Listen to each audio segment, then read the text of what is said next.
Hi friends, you all are welcome on my YouTube channel my online classroom. और आज इस video में मैं आपको एक्सप्लेन करने वाली हूँ class 8 history chapter 5 craft industries and colonialism को। तो देखिए, इस चैप्टर को मैं नोट्स की हेल्प से एक्सप्लेन करने वाली हूँ और चैप्टर का नाम है क्राफ्ट इंडस्ट्रीज एंड कॉलोनिज्म। तो बिल्कुल देखिए, क्राफ्ट में यानी शिल्पकारी, ठीक है, यानी क्या क्या डिफरेंट डिफरेंट यहाँ पे जो शिल्पकारी होती थी इंडिया में उसके बारे में हम पढ़ेंगे। किस तरह से जो हैंडमेड थिंग्स थी, जो एक कह सकते हो आप एक बिजनेस था, एक इकोनॉमी का सोर्स था सारे लोगों का, शिल्पकारों का, आर्टिस्ट का, वो फिर किस तरह से खत्म हुआ जब इंडस्ट्रीज आई। और इसके बाद ही हम ये सारे जो टाइम था ये क्राफ्ट इंडस्ट्रीज का, ये रिलेटेड है कॉलोनियलिज्म से, यानी उपनिवेशवाद से, जब ब्रिटिशर्स इंडिया में आए। तो ये सारी चीजें जो है, ये पूरा का पूरा कॉन्सेप्ट हम इस चैप्टर में पढ़ेंगे, इसको समझेंगे। और इसी के साथ अगर आप इस चैनल पे न्यू है तो इस चैनल को सब्सक्राइब भी कर लीजिए, क्योंकि यहाँ पे आपको क्लास 6 से लेकर 12 तक का सोशल साइंस से रिलेटेड स्टडी मटेरियल मिल जाएगा। आपको चैप्टर एक्सप्लेनेशन वीडियोस मिल जाएंगे, आपको नोट्स मिल जाएंगे, यहाँ पे आपको वर्कशीट मिल जाएंगे जहां सारे मैं इंपॉर्टेंट क्वेश्चंस प्रोवाइड करती हूँ, आपको मैं सिलेबस प्रोवाइड करती हूँ, ठीक है। और इसके साथ ही चैप्टर वाइज फ्लो चार्ट जो होते हैं, जिसमें मैं सारी इंपॉर्टेंट हेडिंग्स होती हैं वो भी प्रोवाइड करती हूँ, जिससे आप एक ओवरव्यू जो होता है चैप्टर का वो इजीली समझ में आ जाता है। तो चलिए स्टार्ट करते हैं। तो सबसे पहले देखिए जो है वो है इंट्रोडक्शन। तो इंट्रोडक्शन, जैसे मैंने अभी आपको चैप्टर का नाम एक्सप्लेन किया, तो उससे भी आपको काफी हद तक समझ में आ गया होगा। तो इस चैप्टर में हम क्या पढ़ने वाले हैं, किस तरह के इफेक्ट्स हुए कॉलोनिज्म के, जब उपनिवेशवाद यानी जब ब्रिटिशर्स इंडिया में आए, तो इंडियन जो क्राफ्ट और इंडस्ट्रीज थी उन पे किस तरह का प्रभाव पड़ा, किस तरह से वो इफेक्टेड हुए, जो टेक्सटाइल थी, आयरन और स्टील इंडस्ट्रीज थी, वो किस तरह से प्रभावित हुए। तो वो सारी चीजें हम इसके यहाँ पढ़ेंगे। और इसके साथ ही आप ये भी जानोगे कि जो ब्रिटिश थे वो किस तरह से रिस्पॉन्सिबल हुए इंसेसेंट, मतलब जो लगातार डेक्लाइन, जो लगातार एक गिरावट आती गई ट्रेडिशनल इंडियन क्राफ्ट और इंडस्ट्रीज में, वो सारी चीजें कि किस तरह से रिस्पॉन्सिबल थे, वो सारी चीजें हम इस चैप्टर में पढ़ेंगे। अब आते हैं नेक्स्ट हेडिंग पे। और देखिए, जितनी भी जो मैंने कैपिटल लेटर्स लिखी गई हैं हेडिंग्स और ब्लैक हाईलाइटेड है, ये सारी आपकी मेन इंपॉर्टेंट हेडिंग्स हैं चैप्टर की। और इसके अंदर जो भी कंटेंट है वो मैंने सारा मेंशन किया है, और ये जो कंटेंट है वो मैंने पॉइंट्स में मेंशन किया है, क्योंकि यहीं से आपके इंपॉर्टेंट क्वेश्चंस भी बनेंगे और आपसे जब क्वेश्चन पूछा जाता है तो आप यहाँ से आंसर्स को अपने लिख सकते हैं। तो देखिए, हेडिंग है Indian industries on the eve if British conquest, ठीक है। तो ये आपको बताएं कि जब ब्रिटिश कॉन्क्वेस्ट, जब ब्रिटिश यहाँ पे आए, तब इंडियन इंडस्ट्रीज की क्या हालत थी, क्या कंडीशन थी, ठीक है। तो before the advent of the British, यानी ब्रिटिशर्स के आने से पहले, एडवेंट मतलब उनके आने से पहले 18th सेंचुरी में Indian villages function as self sufficient units. तो उस टाइम जो इंडियन गांव थे, जो विलेजेस थे, वो एक सेल्फ सफिशिएंट यूनिट्स की तरह काम करते थे। यानी सेल्फ सफिशिएंट मतलब कि अपने जो भी जरूरत होती थी उसको वो खुद ही पूरा कर देते थे। तो इसको हम आगे और समझेंगे। जैसे अपार्ट फ्रॉम फार्मर्स, जो बिल्कुल वहां फार्मर्स थे, पीजेंट्स थे, इसके साथ ही उन गाँव में आर्टिसंस भी थे, डिफरेंट डिफरेंट जो आर्टिस्ट थे, जैसे वीवर्स थे, ठीक है, कारपेंटर्स थे, पॉटर्स थे, गोल्ड स्मिथ थे। तो ये मिलजुल के जो है ना पूरे के पूरे जो भी है अपना काम वाम करते थे। जिसको अगर मटके चाहिए तो पॉटर से ले लेता, जिसे गहने चाहिए वो गोल्ड स्मिथ से ले लेता था, ठीक है। कारपेंटरिंग का जो काम था वो कारपेंटर से करा लिया जाता था। वीवर से जो भी बुनाई का काम होता था वो हो जाता था। तो एक तरह से सेल्फ सफिशिएंट इकोनॉमी थी पूरे के पूरे गांव की, कि अपने यहीं पे गांव में आप अपना काम करिए, अपनी चीजों को बेचिए गांव में ही, और अपनी आमदनी को कमाइए और अपनी रोजी रोटी कमाइए। तो इस तरह से एक गांव पूरा का पूरी इकोनॉमी उनकी चलती थी, उन्हें कहीं दूर दराज मार्केट में जाने की जरूरत नहीं पड़ती थी। इसके बाद देखिए, और काम करने के लिए भी कहीं विदेशों में जाने की जरूरत नहीं पड़ती थी। और एक यूनिक फीचर जो विलेज इकोनॉमी का था वो था union of agriculture and handicraft industry. यानी ओवरऑल देखें तो एग्रीकल्चर के थ्रू और हैंडीक्राफ्ट के थ्रू ही पूरी की पूरी विलेज की जो इनकम थी, इकोनॉमी थी, वो आती थी। This means that the family of the peasants undertook weaving and spinning as a part-time activity. इसके साथ ही हमें एक चीज और समझ में आती है यहाँ पे कि जो peasants यानी जो लैंडलेस फार्मर्स कह सकते हो आप, तो वो खेती तो करते ही करते थे, उसके साथ ही वो वीविंग और स्पिनिंग का काम, ठीक है, वो पार्ट टाइम एक्टिविटी करते थे। क्योंकि देखिए, खेती ऐसा नहीं कि पूरे दिन आपको खेती करनी है, आप सुबह शाम जाके वहां पे अपनी फसलों को देख सकते हैं, बीज बो सकते हैं, और पूरे सीजनल टाइप होता है एग्रीकल्चर जो एक ऑक्यूपेशन होता है। उसके बाद जो टाइम मिलता है उसमें पार्ट टाइम एक्टिविटी के रूप में जो लोग वहां पे थे, किसान जो थे, वो वीविंग और स्पिनिंग का काम करते थे। इसके बाद देखिए, जो अदर आर्टिसंस थे वो भी, उनको भी हिस्सा मिलता था क्रॉप्स में, ठीक है। जो भी वो काम कर रहे हैं, सर्विसेज प्रोवाइड कर रहे हैं अपनी गांव वाले लोगों को, चीजें बना के देने, पॉटर्स हुए, तो उनको उसके बदले, क्योंकि वो खेती नहीं करते, वो मटके बनाते हैं, वीविंग का काम करते हैं, तो इस तरह के कारपेंटर्स हैं, तो वो जो काम करते हैं तो उन काम के बदले उन्हें क्रॉप्स मिल जाती थी, ठीक है, शेयर मिल जाता था उनका। इसके बाद देखिए अर्बन इकोनॉमी देखिए तो इस यहाँ पे वो हाईली डेवलप हो चुकी थी, अट्रैक्टेड वर्ल्ड वाइड मार्केट, ठीक है। तो शहरी रूप में इकोनॉमी देखें तो वो बहुत ही अट्रैक्ट हो चुके थे वर्ल्ड वाइड मार्केट से, यानी दुनिया के जो डिफरेंट मार्केट थे उनसे वो प्रभावित थे।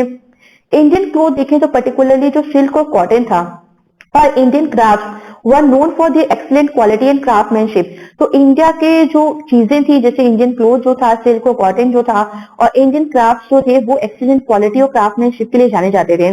जो मेन सेंटर थे कॉटन के वो थे ढाका, अहमदाबाद और मसूलीपट्टनम। इसके साथ ही कश्मीर, लाहौर और जो आगरा थे वो फेमस थे वुलन शॉल्स और कारपेट्स के लिए, यानी यहाँ की ये चीजें बहुत ही मशहूर थी। इंटरनल और एक्सटर्नल ट्रेड देखें, व्यापार देखें तो उसके वजह से डेवलपमेंट हुआ बैंकिंग सिस्टम का। और यहाँ पे नॉर्थ इंडिया में जो जगत सेठ थे, नगर सेठ थे और साउथ इंडिया में जो शेट्टीज थे उन्होंने इनकरेज किया ट्रेड को और कॉमर्स को और हाईली डेवलप्ड बैंकिंग सिस्टम, यानी बैंकिंग सिस्टम को बहुत ज्यादा डेवलप कर दिया। इसके बाद आते हैं हम नेक्स्ट मेन हेडिंग पे, तो ये है the advent of British and decline of Indian handicraft. यानी ये वो समय था जो मैंने आपको पहले जो बताया, एक्सप्लेन किया, ये वो समय था ब्रिटिशर्स के आने से पहले इंडिया में। और अब जो मैं आपको बताने वाली वो समय है ब्रिटिशर्स के आने के बाद किस तरह से इंडियन हैंडीक्राफ्ट, जो इंडियन पूरा जो हैंडीक्राफ्ट जो था वो किस तरह से बर्बाद हुआ, किस तरह से उसमें गिरावट आई।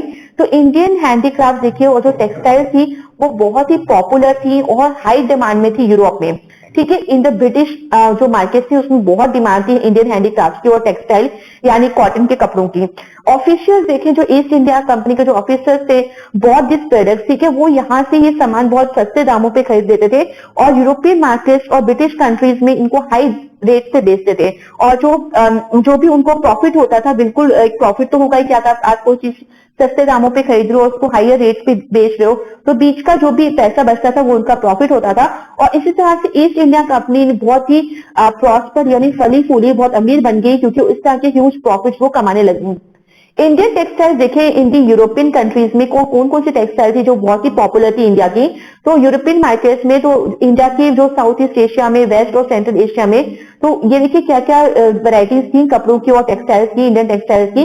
तो वो थी मुस्लिम, चीन्स, कैलिको, पटोला, बंदना, जामदानी, डांगरीज, ठीक है, जिंगम, सी सकर, ठीक है। तो ये कुछ जो है जो इंडियन टेक्सटाइल के कुछ वेराइटीज हैं इंडियन क्लोथ की जो बहुत ही पॉपुलर थी यूरोपियन मार्केट्स में और साउथ ईस्ट एशिया, वेस्ट और सेंट्रल एशिया में। ये सारी जो क्वालिटीज हैं, एक फाइन टेक्सचर होता था इनका और बहुत डिफरेंट पैटर्न्स भी होते थे, ठीक है। तो ये सारी चीजें जो थी वो मशहूर थी। बांधना जो था वो एक टाई करते थे, इसका मतलब ही होता है कि बांध दो, टाई कर दो, तो टाई कर करके जो कपड़ा है उसको रंगते थे। तो ये सारी चीजें हैं, ठीक है। और सी सकर मतलब एक फाइन क्वालिटी होता था वो कपड़ा और इसके साथ ही ये चेक का पैटर्न इसमें होता था। तो ये सारे जो थे ये मशहूर थे, फेमस थे। इसके बाद देखिए कम्युनिटी ऑफ वीवर्स के बारे में जान लेते कि उनकी किस तरह से वो ये सारी कपड़े, ये जो वीविंग का काम थे वो करते थे।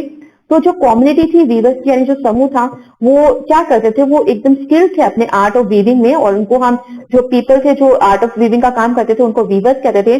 और ये जो प्रोफेशन था वो यूजुअली देखा जाए तो ये ड्रिफ्टी था, यानी जनरेशन टू जनरेशन था। एक जो पिता है वो अपने पुत्र को ये चीज सिखाता था, ये आर्ट सिखाता था ताकि वो अपनी रोजी रोटी कमा सके और फिर इसी तरह से नेक्स्ट ये प्रोसेस चलता रहता था। इनिशियल स्टेज देखें क्लोथ का प्रोडक्शन का तो स्पिनिंग के द्वारा कपड़े का प्रोडक्शन किया जाता था और ये जो काम था वो मोस्टली वीमेन के द्वारा किया जाता था और किसकी सहायता से, चरखा और तकली, ठीक है। तो चरखा और तकली की हेल्प से काम किया जाता था और ये रोल्ड किया जाता था थ्रेड जो था जो कपड़े में यूज किया जाता है बिनने के लिए बाय द वीवर। इसके बाद देखिए to meet the demands of colour cloth, अब रंगीन कपड़े की जो डिमांड आती थी वो तो थ्रेड जो था उसको डाई किया जाता था डायर के द्वारा, ठीक है। जो पर्सन को कलर करता था उसको हिंदी में रंगरेज कहते थे और इंग्लिश में डायर बोलते थे उसको। इसके बाद देखिए छिपाई घर्स होते थे, छिपाई घर्स जो ब्लॉक प्रिंटिंग के द्वारा, अगर आपको डिफरेंट पैटर्न डिजाइन चाहिए फ्लावर्स की तो ब्लॉक प्रिंटिंग होती थी, ठीक है। लकड़ी के ब्लॉक्स होते थे जिसमें फूल पत्तियां ये सब छपी होती थी, उनको इंक में डुबा के, रंगों में डुबा के उसकी प्रिंटिंग की जाती थी, तो इनको हम छिपाई गर्ल्स बोलते थे जो लोग ये काम करते थे। उसके बाद देखिए जो गुड्स था जो रेडी होता था जिसको बेचने के लिए, उसको फर्स्ट एक स्टोर हाउस, जैसे नहीं हमारे घरों में स्टोर हाउस होते हैं, स्टोर रूम होते हैं, तो वेयर हाउस होते थे, उनमें ये सारा का सारा जो सामान है उसको रख दिया जाता था, जिन्हें हम जिस जगह को हिंदी में हम औरंग बोलते थे, ठीक है। इसके बाद देखिए जो 4 मेन रीजन थे टेक्सटाइल प्रोडक्शन के इंडिया में, वो कौन सी जगह थी, वो थी बंगाल, फिर देखिए ढाका इन ईस्टर्न बंगाल, और मद्रास, पौंडीचेरी और नागापट्टिनम, इसके बाद पटन, अहमदाबाद, सूरत इन गुजरात। तो ये सारे एरिया से 4 मेन रीजन से टेक्सटाइल प्रोडक्शन के इंडिया में जो बहुत ही फेमस थे। इसके बाद आते हैं causes for the decline of the Indian handicraft. क्या ऐसे रीजन थे जिसके वजह से इंडियन हैंडीक्राफ्ट जो था वो डे बाय डे निरंतर उसमें गिरावट आती रही, किस तरह से वो एक डिक्लाइन खत्म होने लगा। तो ये था टाइम बिल्कुल ब्रिटिशर्स के आने के बाद इंडियन सॉइल पे जब उन्होंने कदम रखे, तो सिचुएशन जो थी वो पीजेंट्स और आर्टिसंस यानी जो किसान और जो आर्टिस्ट थे उन दोनों के लिए मुश्किल इन्होंने पैदा कर दी। एक क्योंकि लेकिन पीजेंट्स जो थे वो एकदम फोर्स कर दिए गए कि उनको मर्जी जो मनी लैंडर्स थे उन पे वो उनकी दया पे एकदम निर्भर हो गए। मनी लैंडर्स यानी साहूकार, क्योंकि इनको अपनी फसलों को उगाने के लिए, क्योंकि टैक्सेस इतने ज्यादा थे तो उनको चुकाने के लिए ज्यादा से ज्यादा मनी लैंडर्स से इनको पैसे देने पड़ते थे उधार में, और जिसकी वजह से उनकी जमीन भी धीरे धीरे छिनती गई और वो गरीब बनते गए। आर्टिसंस को देखो तो आर्टिसंस का भी बहुत एक्सप्लोटेशन हुआ। किसके द्वारा हुआ? ये हुआ मर्चेंट्स के द्वारा, क्योंकि उन्होंने कंपेल कर दिया them to sell their products at cheaper rate, ठीक है। क्योंकि ये जो मर्चेंट्स थे वो कंपेल यानी मजबूर कर दिया उन्होंने आर्टिसंस को कि वो अपने प्रोडक्ट्स को एक बहुत सस्ते दामों पे उनको बेचा करें, ठीक है। फिर जो ऑफिसर्स थे ईस्ट इंडिया कंपनी के एट द सेम टाइम उनके आने से भी वो क्या करते थे, ईस्ट इंडिया के जो ऑफिसर्स होते थे वो एडवांस दे देते थे आर्टिस्टन्स को, यानी आर्टिस्ट को एडवांस में पैसे दे देते थे, और वो पैसे ऐसा नहीं बहुत ज्यादा होते थे, वो बहुत कम ही पैसे होते थे।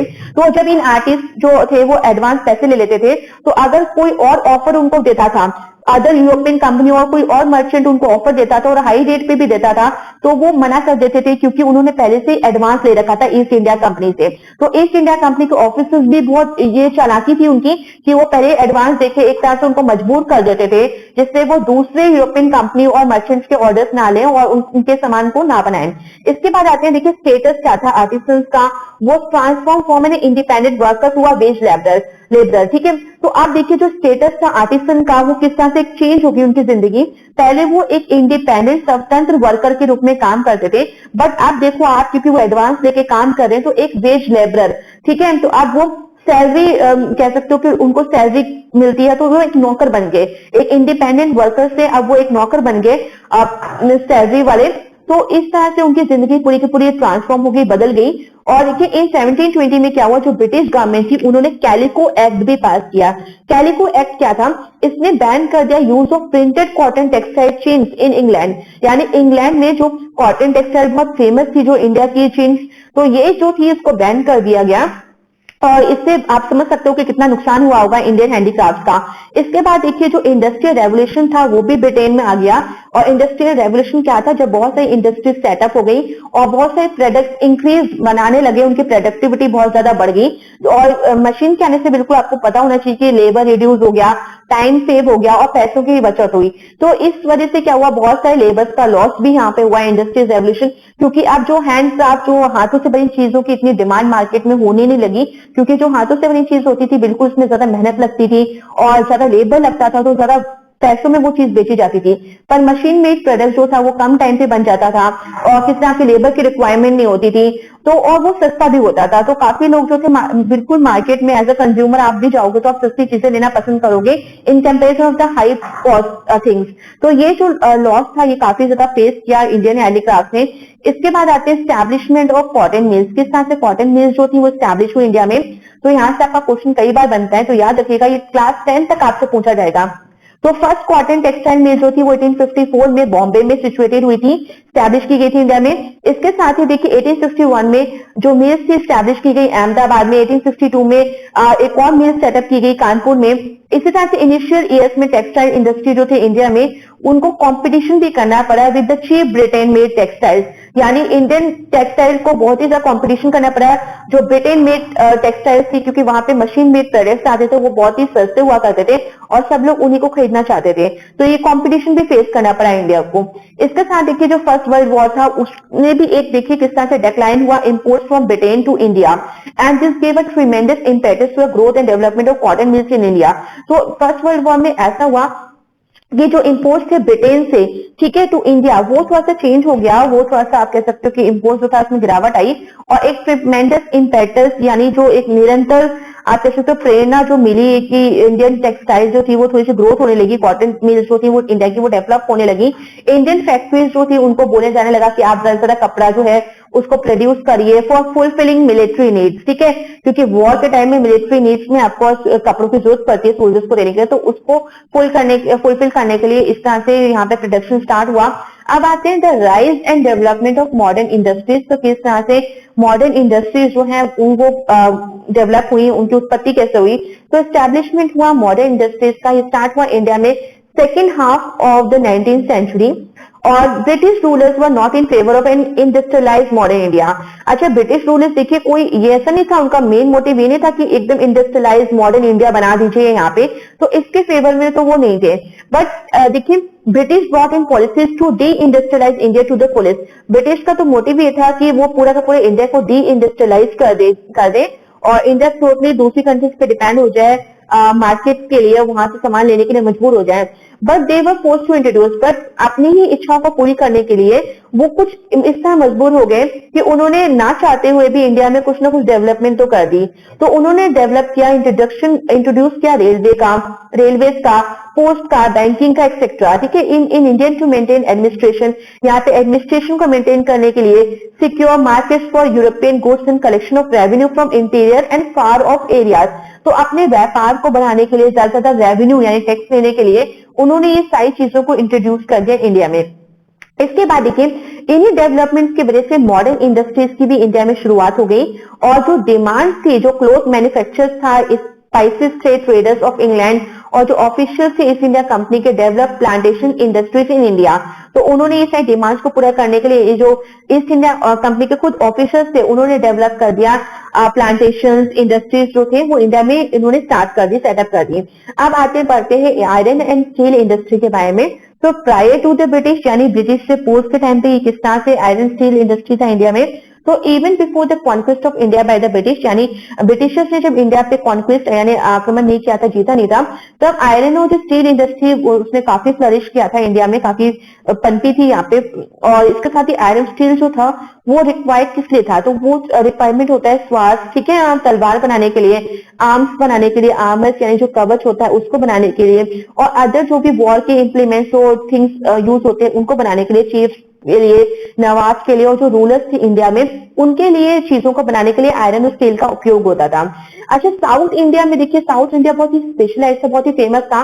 किस लिए फेमस था? यहाँ पे आर्ट ऑफ मेकिंग, क्या चीज बनती थी यहाँ पे? हाई कार्बन स्टील, ठीक है, यहाँ पे हाई कार्बन स्टील बनता था जिसको वुड्स के नाम से जानते थे। अच्छा, जो स्वार्ड थी, जो तलवारें थी, वो वुड्स स्टील से बनती थी और वो शार्प एजेस से होते थे उसके, तो काफी फेमस होती थी वो। और smelting is the process by which, और स्मेल्टिंग क्या है, ठीक है, तो देखिए स्मेल्टिंग क्या है, जब मेटल को आप ऑब्टेन करते हो रॉक से और सॉइल से, और कैसे? बाय हीटिंग, उसको हीट करते हो बहुत हाई टेम्परेचर पे, तो इस प्रोसेस को हम स्मेल्टिंग बोलते हैं। इसके बाद देखिए आयरन जो है उसको मिक्स किया जाता है चारकोल के साथ in the furnaces and then put inside small clay pots, उसके बाद उसको स्मॉल क्ले पॉट्स में डाला जाता है।